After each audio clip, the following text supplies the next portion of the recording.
perlu ada upaya antisipasi ke sana. Tadi yang seperti disampaikan juga oleh Pak Toto. Nah, dari sisi demand, saya rasa penting untuk melihat pasar-pasar non tradisional karena awan gelap ini sebetulnya yang paling besar ini dirasakan oleh pasar tradisional yang kita yang besar-besar ya.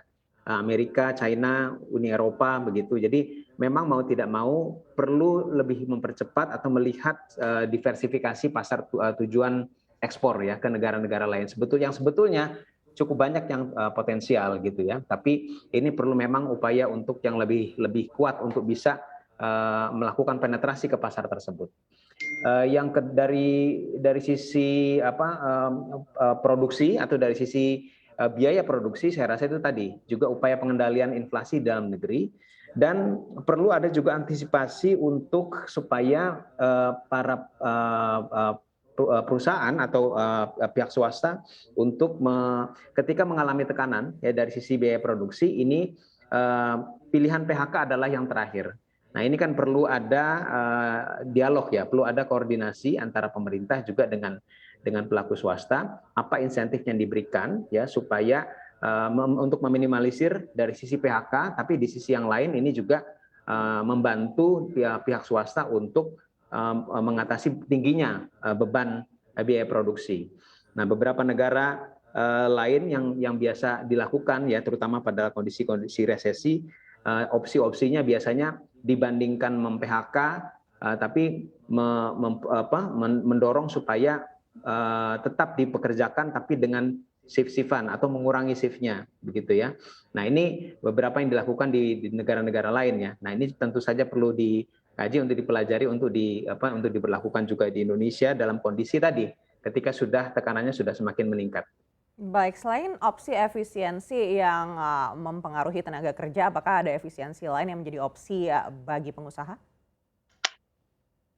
Ya, tentu saja ya. Ya karena biaya produksi kan komponennya banyak ya. Dari sisi secara teknis dari sisi proses produksinya itu sendiri, kemudian bahan baku ya, energi dan di samping itu juga upah buruh ya. Nah, jadi upaya efisiensi ini memang perlu dilihat di semua lini ya. Jadi termasuk penggunaan teknologi juga diantaranya ya dari sisi yang tanpa maksudnya penggunaan teknologi yang tanpa menggantikan peran daripada manusia. Nah, ini yang perlu juga dilihat dari sisi perusahaan.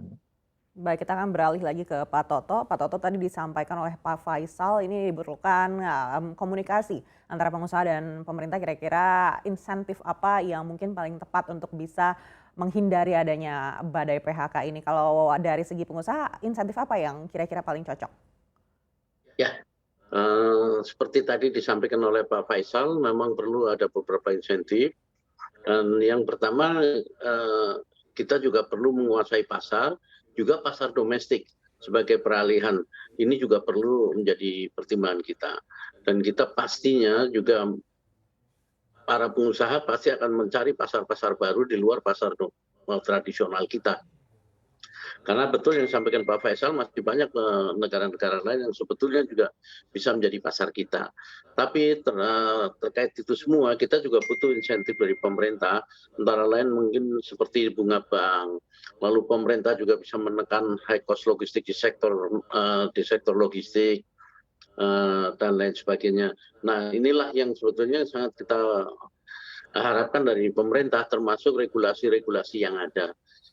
Karena terus terang bahwa banyak sekali aturan-aturan pemerintah yang justru menghambat ekspor UKM kita. Jadi sebetulnya kalau kita mau melihat bahwa kita akan terima uang karena kita jual barang, tapi kenapa kita di dalam negeri banyak menghambat? Mestinya hal-hal itu dihapuskan sehingga ekspor-ekspor UKM bisa berjalan dan semuanya itu otomatis akan memberikan satu angin segar kembali gitu loh. Nah ini yang juga kita harapkan sebagai insentif dari pemerintah. Demikian.